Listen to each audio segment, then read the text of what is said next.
ശ്രീമതി ജമീല പ്രകാശ് മറുപടി. എനിക്ക് ആ കാര്യത്തിന് മറുപടി പറയാൻ സമയം തരണം. തിരുവിതാംകൂറിൽ ഭരണം നടത്തിക്കൊണ്ടിരുന്ന വേണാട് രാജവംശത്തിലെ രാജാക്കന്മാര് കാണിക്കയായിട്ട് ഈ ധനം ഇങ്ങനെ സ്വരുക്കൂട്ടി വെച്ചിരുന്നത് ശ്രീ പത്മനാഭസ്വാമി ക്ഷേത്രത്തിലാണ്. ബാക്കിയുള്ള മതസ്ഥാപനങ്ങളിൽ ആ ദേവാലയങ്ങളിൽ ആരാധിച്ചിരുന്ന ആർക്കും തിരുവിതാംകൂറിലെ ജനതയുടെ പുറത്ത് യാതൊരു രീതിയിലുള്ള ഭരണാധികാരവും ഇല്ലായിരുന്നു. അവിടെ നിന്ന് കരം പിരിക്കുന്നവരല്ലായിരുന്നു. രാജാക്കന്മാർ നടയിൽ കാണിക്ക വെച്ചു എന്ന് പറയുമ്പോൾ നേപ്പാളിലെ ഏതോ ഒരു രാജാവ് ഇവിടെ വന്നിരുന്നു, അല്ലെങ്കിൽ കർണാടകത്തിലെ ഒരു രാജാവ് ഇവിടെ വന്നിരുന്നു എന്ന് പറയുന്നു. അവരെല്ലാം ഇവിടെ എന്തുമാത്രം കാണിക്ക വെച്ച് കാണും? ബാക്കിയെല്ലാം ഇവിടുത്തെ ജനങ്ങളെ നൂറ്റാണ്ടുകളായിട്ട് പിഴിഞ്ഞെടുത്ത പണം തന്നെയാണ്. അതിനെപ്പറ്റി ചലഞ്ച് ചെയ്യാൻ പറ്റുമെങ്കിൽ ചലഞ്ച് ചെയ്യുക.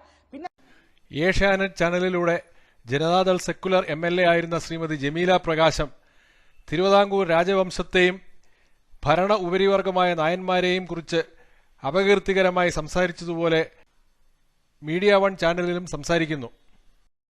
ഞാൻ വളരെ ഗൗരവമായിട്ട് ഈ കാര്യം പറയാണ്. ഈ രാജ്യത്തെ ജനങ്ങളിൽ നിന്നും 314 പരം നികുതികൾ ചുമത്തി രാക്ഷസീയമായിട്ടുള്ള രീതിയിൽ അത് പിരിച്ചെടുത്ത് അതിൽ നിന്ന് അത്യാവശ്യം ചില ചെലവുകൾ നടത്തിയിട്ട് ബാക്കിയാണ് ഈ ക്ഷേത്ര ഖജനാവിൽ വെച്ചിരിക്കുന്നത് എന്നുള്ളത് ഇവിടത്തെ നീതി ന്യായവും മനസ്സിൽ വെച്ചുകൊണ്ട് ആത്മാർത്ഥമായിട്ട് നിർഭയമായിട്ട് ചിന്തിക്കുന്ന എല്ലാവർക്കും അറിയാം.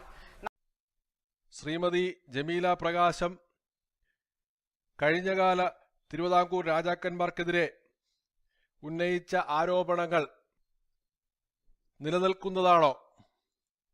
നമുക്ക് ലഭ്യമായ ചരിത്ര ഗ്രന്ഥങ്ങൾ പരിശോധിച്ചാൽ ജമീല പ്രകാശത്തിന്റെ ആരോപണങ്ങൾ അടിസ്ഥാനരഹിതങ്ങളാണെന്ന് കാണാം.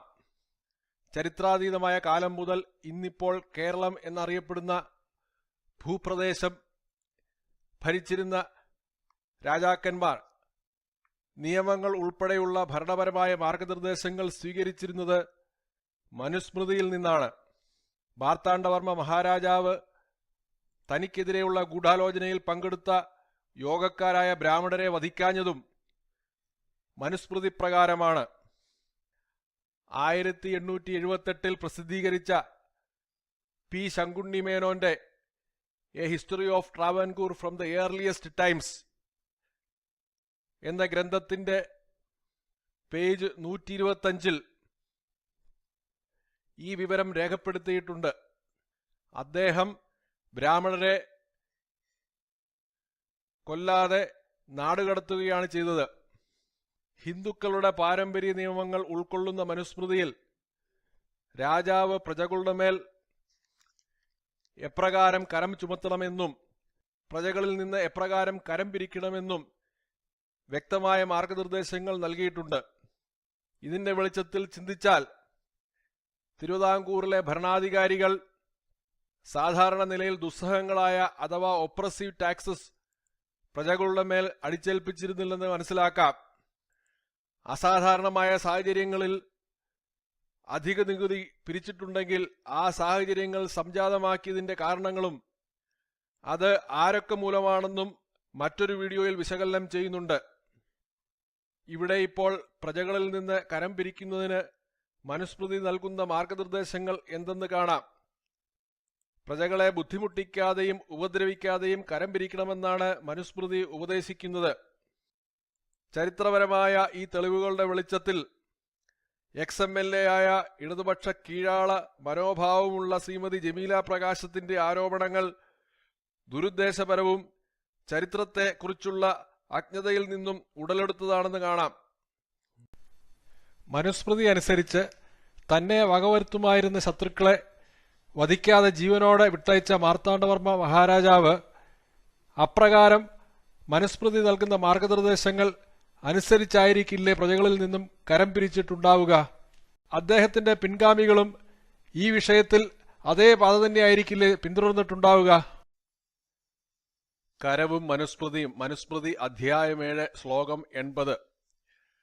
സാംവത്സരികമാപ്തൈശ്ച രാഷ്ട്രാദാഹാരയേത് ബലിം സ്യാച്ചാം ന്യായപരോ ലോകെ വർത്തേത പിതൃവൻ നൃഷു. ഇതിന്റെ അർത്ഥം വിശ്വസ്തരായ മന്ത്രിമാരെ കൊണ്ട് വാർഷിക കരം പിരിപ്പിക്കണം. ലോകകാര്യങ്ങളിൽ രാജാവ് ശാസ്ത്രനിഷ്ഠനായിരിക്കണം. പ്രജകളോട് പിതാവിനെ പോലെ പെരുമാറണം. കരംപിരിവ് മുതലായ കാര്യങ്ങളിൽ ശാസ്ത്രനിശ്ചയം അനുസരിക്കണം, സ്വേച്ഛ പോലെ പാടില്ല. മനുസ്മൃതി അധ്യായം 7 ശ്ലോകം 127. ക്രയവിക്രയം അധ്വാനം ഭക്തം ച സ പരിവ്യയം യോഗക്ഷേമം ച സംപ്രേക്ഷ്യ വണിജോ ദാവയേത് കരാൻ. ഇതിന്റെ അർത്ഥം, ചരക്കിന്റെ വാങ്ങിയ വില, വിൽക്കുന്ന വില, എത്ര ദൂരെ നിന്നാണ് കൊണ്ടുവരുന്നത്, ആഹാരച്ചെലവ്, ചില്ലറച്ചെലവ്, വഴിക്ക് വേണ്ട രക്ഷണത്തിനുള്ള ചെലവ്, ലാഭം എന്നിവ കണക്കാക്കി വേണം വ്യാപാരികളുടെ മേൽ കരം ചുമത്താൻ. മനുസ്മൃതി അധ്യായം 7 ശ്ലോകം 128. യഥാഫലേന യുജ്യേത രാജാ കർത്താ ച കർമ്മണാം തഥാവേക്ഷ്യ നൃപോ രാഷ്ട്രേ കൽപ്പയേത് സതതം കരാൻ. ഇതിന്റെ അർത്ഥം, രാജാവിനും വ്യാപാരിക്കും പ്രയോജനമുണ്ടാകുന്നതെങ്ങനെയെന്ന് എപ്പോഴും നോക്കി വേണം രാജാവ് നാട്ടിൽ കരം നിശ്ചയിക്കാൻ. കൃഷി, വാണിജ്യം മുതലായവ കൊണ്ട് മിതമായ ലാഭം കണക്കാക്കിയിട്ടേ കരം ചുമത്താവൂ. മനുസ്മൃതി അധ്യായം 7 ശ്ലോകം 129. യഥാൽപാൽപം അദന്ത്യാദം വാര്യോ കോവൽ സഷ്ടവദാഹ തദാൽപാൽപോ ഗ്രഹീതവ്യോ രാഷ്ട്രാത് രാജ്ഞാബ്ദികഃ കരഹ. ഇതിന്റെ അർത്ഥം, അട്ട, കന്നുകുട്ടി, വണ്ട് എന്നിവ അവയുടെ ആഹാരം അല്പാൽപമായി കഴിക്കുന്നതുപോലെ രാജാവ് പ്രജകളിൽ നിന്ന് അല്പാൽപമായിട്ടേ വാർഷിക കരം ഈടാക്കാവൂ. അട്ട ചോരയും കന്ന് പാലും വണ്ട് തേനും കുടിക്കുന്നതുപോലെ വേണം രാജാവ് കരം പിരിക്കാൻ. പ്രജകൾക്ക് അതൊരു ഭാരമായി തോന്നരുത്. മനുസ്മൃതി അധ്യായം 7 ശ്ലോകം 130. പഞ്ചാശദ്ഭാഗ ആദേയോ രാജ്ഞാ പശുഹിരണ്യോ ധാന്യാനാമഷ്ടമോ ഭാഗഃ ഷഷ്ടോ ദ്വാദശ ഏവവ. ഇതിന്റെ അർത്ഥം, കാലികൾ, സ്വർണം എന്നിവയുടെ 50-1 ഭാഗം രാജാവിന് എടുക്കാം. ധാന്യങ്ങളുടെ 6-1, 8-1, 12-1 ഭാഗവും രാജാവിന് ഈടാക്കാം. തന്നാണ്ടിലുണ്ടായ കാലികളുടെയും സ്വർണത്തിന്റെയും ഭാഗമാണ് ഉദ്ദേശിച്ചിരിക്കുന്നത്, മൊത്തം മുതലിന്റെ അല്ല. കൃഷിഭൂമിയുടെ നന്മതിന്മയനുസരിച്ച് കൂടിയോ കുറഞ്ഞോ വേണം തീരുവ കണക്കാക്കാൻ. മനുസ്മൃതി അധ്യായം 7 ശ്ലോകങ്ങൾ 131 132. ആദതീതാദ ഷഡ്ഭാഗം ദ്രുമാംസ മധു സർപ്പിഷാം ഗന്ധോഷധി രസാനാം ച പുഷ്പമൂലഫലസ്യ ച പത്രശാക തൃണാനാം ച ചർമ്മണാം വൈതലസ്യ ച മൃണ്മയാനാം ച ഭാണ്ഡാനാം സർവസ്യാശ്മയസ്യ ച.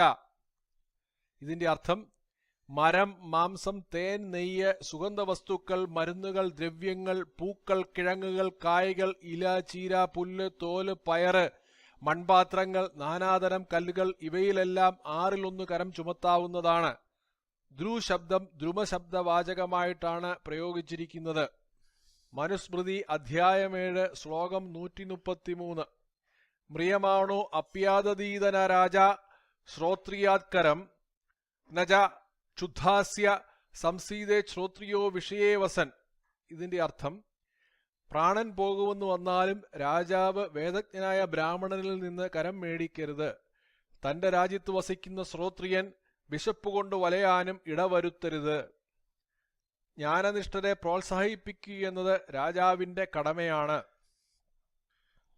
മനുസ്മൃതി അധ്യായം 7 ശ്ലോകം 137.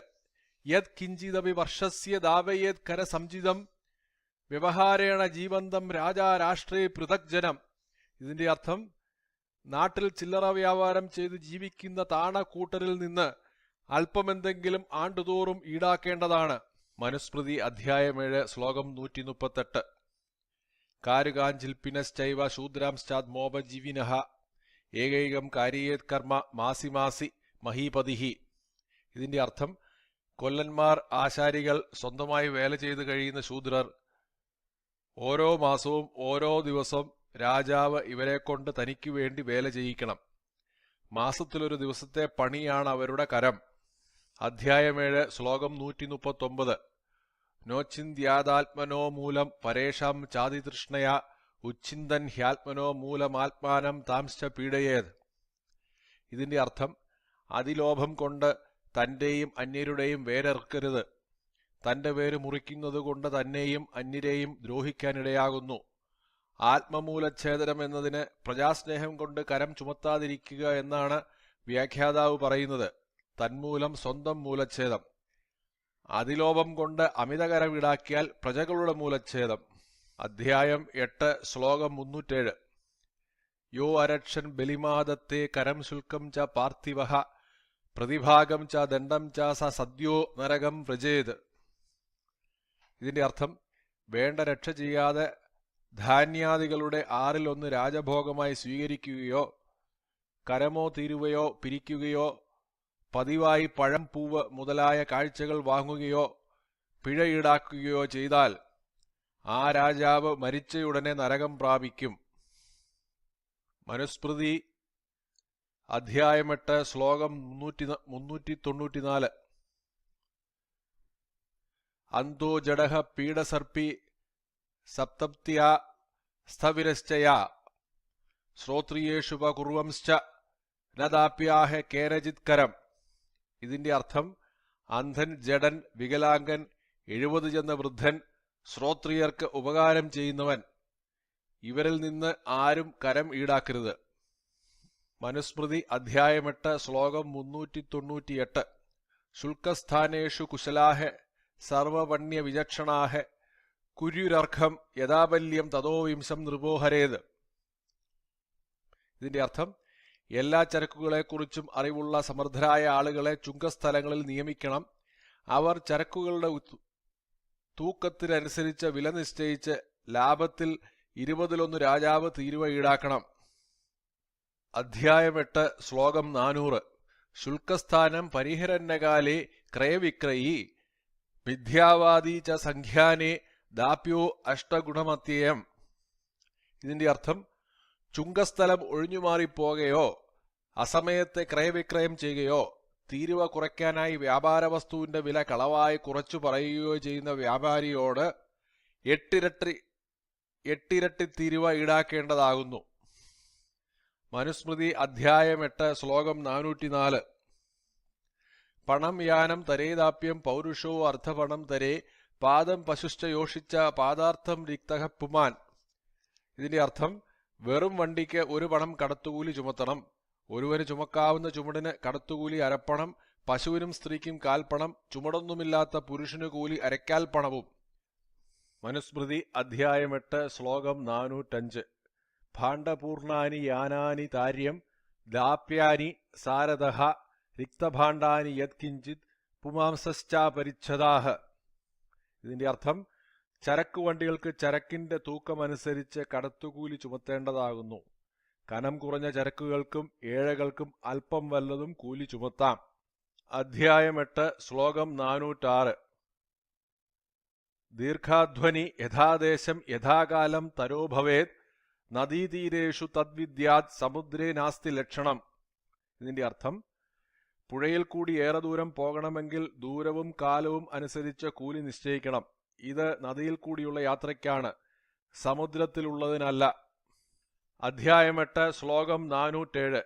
ഗർഭിണീ തു ദ്വിമാസാദിസ്ഥത പ്രവ്രജിതോ മുനീഹി ബ്രാഹ്മണാലിംഗിനശ്ചൈവന ദാപ്യാസ്താരികം തരേ. ഇതിന്റെ അർത്ഥം, 2 മാസത്തിനുമേൽ ഗർഭമുള്ള സ്ത്രീ, പരിവ്രാജകൻ, വാനപ്രസ്ഥൻ, ബ്രാഹ്മണർ, ബ്രഹ്മചാരികൾ ഇവരോട് കടത്തുകൂലി മേടിക്കരുത്. അധ്യായം 8 ശ്ലോകം 408. എന്നാവി കിഞ്ചിദ്ദാശാനാം വിശീര്യേതാപരാധഃ യദ്ദാശൈരേവ ദാതവ്യം സമാഗമ്യ സ്വതോ അംശതഃ. ഇതിന്റെ അർത്ഥം, വഞ്ചിയിൽ കയറ്റിയ സാധനമെന്തെങ്കിലും വഞ്ചിക്കാരുടെ കുറ്റം കൊണ്ട് നഷ്ടപ്പെട്ടാൽ അതിന് വഞ്ചിക്കാർ ഒത്തുചേർന്ന് പങ്കിട്ട് നഷ്ടം പരിഹരിക്കേണ്ടതാകുന്നു. അധ്യായം 9 ശ്ലോകം 254. അശാസംസ്തസ്കരാൻ യസ്തു ബലീം ഗൃഹ്ണാതി പാർത്ഥിവഃ തസ്യ പ്രക്ഷുഭ്യതേ രാഷ്ട്രം സ്വർഗാച്ച പരിഹീയതേ. ഇതിന്റെ അർത്ഥം, കള്ളന്മാരെയും മറ്റും ഒടുക്കാതെ ജനങ്ങളിൽ നിന്ന് കരം പിരിക്കുന്ന രാജാവിന്റെ നേരെ പ്രജകൾ കോപിക്കും. അയാളുടെ സ്വർഗപ്രാപ്തി തടയപ്പെടും. സ്വർഗപ്രാപ്തിക്ക് നേടിയ പുണ്യങ്ങളും നഷ്ടമാകും. അധ്യായം 9 ശ്ലോകം 305. അഷ്ടോ മാസാൻ യദാദിത്യസ്തോയം ഹരതി രശ്മിഭിഃ തദാഹരേത് കരം രാഷ്ട്രാന്നിത്യമർക്കവൃതം ഹി തദ്. ഇതിന്റെ അർത്ഥം സൂര്യൻ 8 മാസം സ്വകിരണങ്ങൾ കൊണ്ട് ജലം വലിച്ചെടുക്കും പോലെ രാജാവ് പ്രജകളിൽ നിന്ന് കരം പിരിച്ചെടുക്കണം. അതത്രേ അർക്കവൃതം. അല്പാൽപമായിട്ടാണ് സൂര്യൻ ജലം വലിച്ചെടുക്കുന്നത്. അതുപോലെ പ്രജകൾക്ക് പീഡയേൽക്കാതെ കരം പിരിക്കണം. അധ്യായം 10 ശ്ലോകം 119. സ്വധർമ്മോ വിജയസ്തസ്യ നാഹവേ സ്യാത് പരാങ്മുഖഃ ശസ്ത്രേണ വൈശ്യാൻ രക്ഷിത്വാ ധർമ്മ്യമാഹാരയേത് ബലിം. ക്ഷത്രിയന്റെ സുധർമ്മം യുദ്ധവിജയമാകുന്നു. അവൻ പോരിൽ പിന്തിരിയരുത്.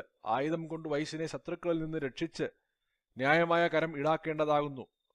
ധനം നേടുന്നത് വൈശ്യനാകയാൽ വൈശ്യനെ കാക്കണം. അധ്യായം 10 ശ്ലോകം 120.